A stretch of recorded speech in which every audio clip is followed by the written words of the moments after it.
This is David. Welcome back behind the velvet rope. She's here. She's Sarah. I mean, is there really one and only, or are there others? Let's find out. Miss Frasier. The one, the only, David Yontef and Sarah Fraser. Wait. Before we get too far, because we have so much to get to, but were you down in Florida for 90s Con recently? Listen, I still have to post pictures Honey. from the last 90s con. Do you know that I just literally went on a tour after LA? I ended up, don't even ask. I had some business to attend to in Ohio. Then I went to DC. I have no idea how Sarah Fraser has lived in DC or any of those Potomac women. It's not my city. No offense, guys. Oh, I wait, don't what like don't it. you like about it? Tell me, what don't you like about it? Listen, Be it's honest. obvious. DC is what to politics what LA is to Hollywood. Well, Yeah. we're in the business, baby. So as annoying as it is, like that's what I love about LA is that it's work, work, work. And I love just every coffee could lead to something. I'm not in politics, no interest. It's just politicians are so weird and they're so sexually repressed. They're all like fighting for some cause, and then you're all doing it's so corrupt. It's more corrupt than Hollywood. And so you're all doing God knows what in every hotel room. And I just, Yeah, say it about Lauren Boebert, say it. also that, I mean, when you're in They're all LA, hypocrites. when you're in LA, you go out for that coffee and the person that brings it to you, you're like, oh my God, like you are Oh, just, I just want to have sex with you for 3 hours. Everyone is so gorgeous. In every DC, maitre the d'. people, and I hate talking about people's looks because I mean, Oh, say it. the people aren't overly attractive in DC. It's not like an overly attractive city. That's all I'm going to say.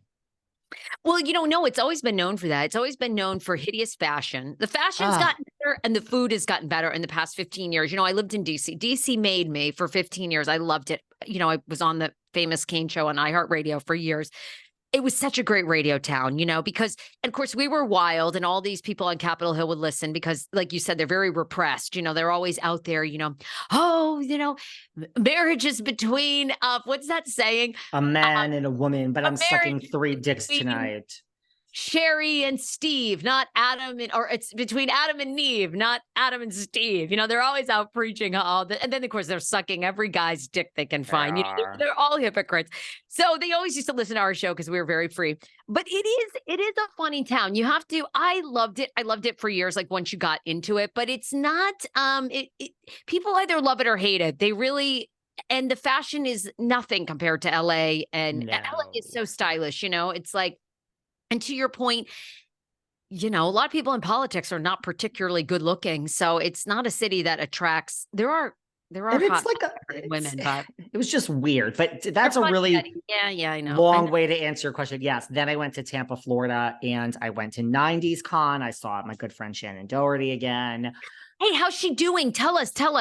You know what it is? It's like, listen, the last time I saw her at the last 90s Con earlier this year, I went there and I'm just like, I didn't want to I really feel, well, look, I feel, how can I put this? I feel there's a lot of other people, and I'm not going to mention any names, that document. And I think it's very personal. It's like a death. When you are diagnosed with something, how you handle it, I am not judging. I do feel Shannen is very authentic in that she, to me, is one of the first that really is like, I'm going to share my journey with the world and like health. And I totally respect that. Shannen Doherty is literally like Have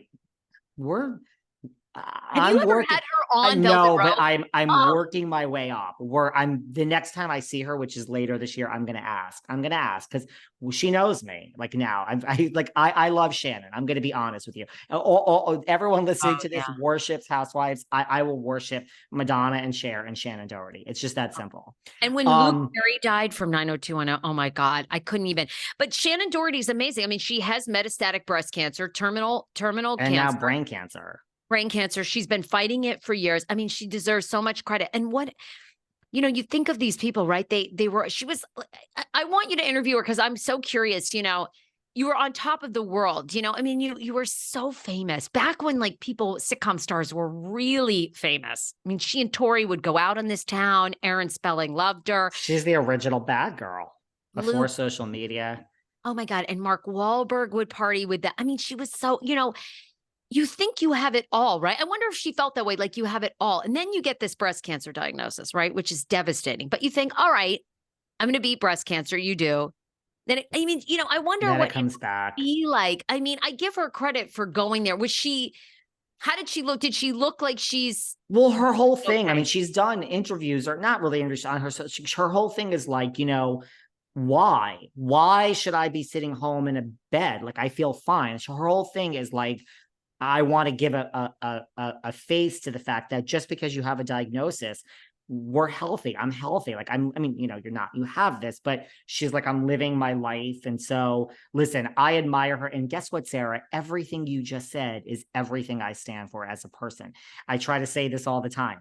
And someone actually slipped into my DMs and said, can you please repeat that? Yeah, I'll repeat it. We are alive now. So all the internet trolls will be blocked. I have no problems in life.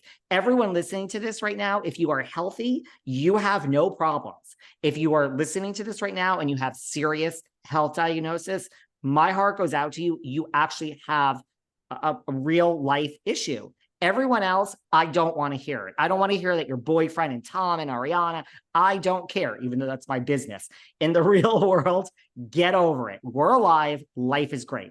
One day we will be dead, and possibly before we're dead, we will have a diagnosis that is terminal, and we will have many years of misery, and then we will die. Yeah. Until those things happen, today is a beautiful gift from above. Well said, my friend. Well fucking People said. don't believe it. I really live my life like that. You cannot get to me. You cannot knock me off my pedestal. You can say the worst things about me. I don't care. It's all noise. It is called noise. None of it matters. The avalanche could come down. It's all a bunch of chatter. In the real world, it doesn't matter. You guys have to turn the dial today to being happy. You have to. It's a choice. Choose happiness. I love it. I know you really do. Really do. Yes. Just it's a blessing. Yeah. She's amazing. I can't wait to have you. And I was actually just reading, I think she's launching her own podcast, right? A Charmed podcast in November. There is a Charmed podcast. I don't know if that's hers. It's Brian Krause, but she might be launching one. Is she going to compete with my girl Holly Marie? Because Drew Fuller and Brian Krause and Holly Marie was there, and Rose McGowan. The entire 90210 cast was there. All of them. Everybody was there. Our podcast guest Jodie Sweetin was there. Our podcast guest Mario Lopez was there. Come on, guys. 90s kind of on. Speaking of Ariana and Tom and Raquel, well, we never discussed a few weeks ago where Mr. Sandoval got blocked by Miss Levis. I had issues with Carl the last episode about him speaking for Lindsay in his statement. I have a little bit of an issue with Tom being like, hey girl, happy birthday on her Instagram. You were fucking her for a long time, and she